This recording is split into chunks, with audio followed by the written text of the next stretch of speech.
আসসালামু আলাইকুম শিক্ষার্থী বন্ধুরা, ট্যাগ কোশ্চেন আমরা শিখবো আজকের ভিডিওতে। 5টা ট্যাগ কোশ্চেন আমরা সমাধান করব, তোমরা নিয়মগুলো ফলো করবে। Most of the rural people আর প্রপার্টি স্ট্রাইকেন।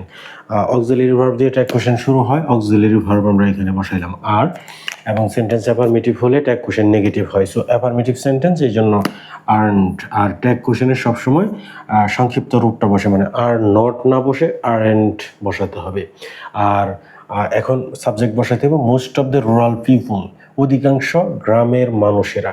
সো পিপল যেহেতু আছে, পিপল শব্দটাই কিন্তু প্লুরাল, সো এটার প্রোনাউন বসাইতে হবে সবসময় দে। যে ট্যাগ কোশ্চেনের নিয়ম তো তোমরা সবাই জানো ইতিমধ্যে, যে সেন্টেন্সের মধ্যে থাকা অক্সিলারি ভার্ব দিয়ে ট্যাগ শুরু হবে, সেন্টেন্স অ্যাফার্মেটিভ হলে ট্যাগ নেগেটিভ হবে, সেন্টেন্স নেগেটিভ হলে ট্যাগ অ্যাফার্মেটিভ হবে, এবং তারপরে যে সাবজেক্ট থাকবে সেই সাবজেক্টের প্রোনাউন বসবে। এই 3টা বেসিক রুলস হচ্ছে ট্যাগ কোশ্চেন করার জন্য।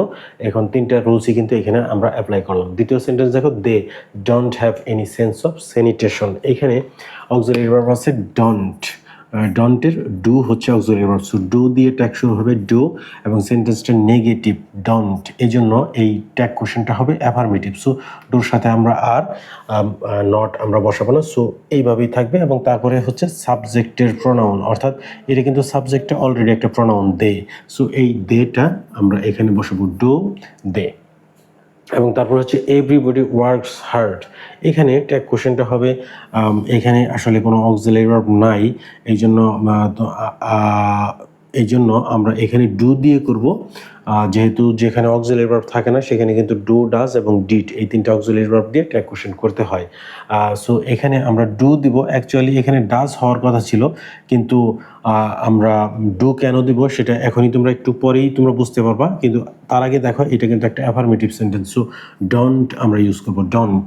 এবং তারপরে হচ্ছে এভরিবডি, এভরিবডির জন্য সবসময় দে হয়।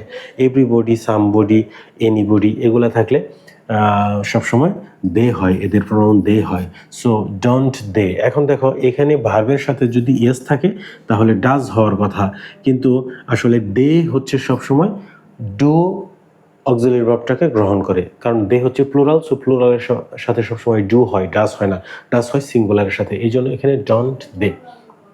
এরপর হচ্ছে দে নিড অপরচুনিটিস, তাদের সুযোগ প্রয়োজন। এখানে অক্সিলারি ভার্ব কিন্তু নাই, এই জন্য আমরা ডু ইউজ করবো এখানে।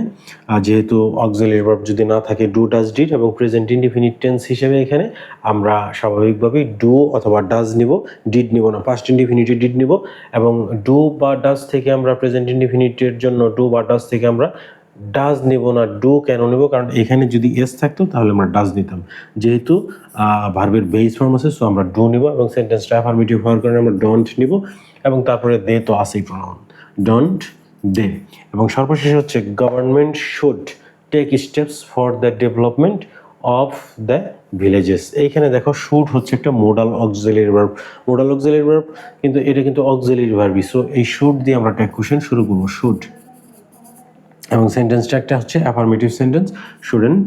এবং তারপর হচ্ছে গভর্নমেন্ট, গভর্নমেন্ট সরকার, এটা আমরা প্লুরাল ধরবো, শুডেন্ট দে। সো এইভাবে ট্যাগ কোশ্চেনটা আমরা সমাধান করবো। দেখো 5টা ট্যাগ কোশ্চেন আমরা সমাধান করলাম। গত ক্লাসে কিন্তু আমরা সিম্পল কমপ্লেক্স কম্পাউন্ডের 2টা গুরুত্বপূর্ণ রুলস আমরা শিখছি। আমরা সব ধরনের গ্রামারই ধারাবাহিকভাবে পর্যায়ক্রমে আমরা আলোচনা করব।